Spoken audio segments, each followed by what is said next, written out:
लाहौर में पाकिस्तान तहरीक इंसाफ के जलसे का अग मीनार पाकिस्तान ॾांहुं वेंदड़ रस्ता कंटेनर रखी ब्लॉक कया विया आहिनि। लाहौर में पुलिस ऐं इंतजामिया जेटी रोड, कप स्टोर, दोमोरिया पुल समेत ॿियनि इलाइक़नि में कंटेनर लॻाए छॾिया आहिनि। शेखुपुरा ऐं फैसलाबाद समेत ॿियनि इलाइक़नि मां ईंदड़ पीटीआई काफ़िलनि खे रोकण लाइ रोड ब्लॉक कया विया।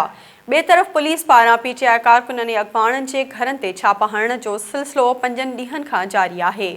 अॼु मीनार पाकिस्तान जे जलसे खां अॻु पुलिस तहरीक इंसाफ ख़िलाफ़ क्रैकडाउन कयो।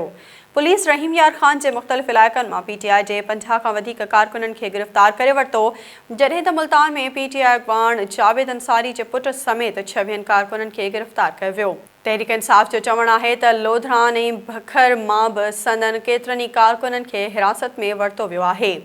गुज़िरियल ॾींहुं सियालकोट में पीटीआई अॻवान उस्मान डार जे घर ते बि छापो हयो वियो हो, पर पीटीआई अॻवान घर ते मौजूदु न हो। पीटीआई क़यादत इल्ज़ाम हयो आहे त पुलिस असांजे केतिरनि ई अॻवाननि ऐं कारकुननि खे हिरासत में वरितो आहे। पुलिस ऐं इंतज़ामिया जी समूरियुनि हिकमत अमलनि बावजूदि अॼु इजलास ज़रूरु थींदो।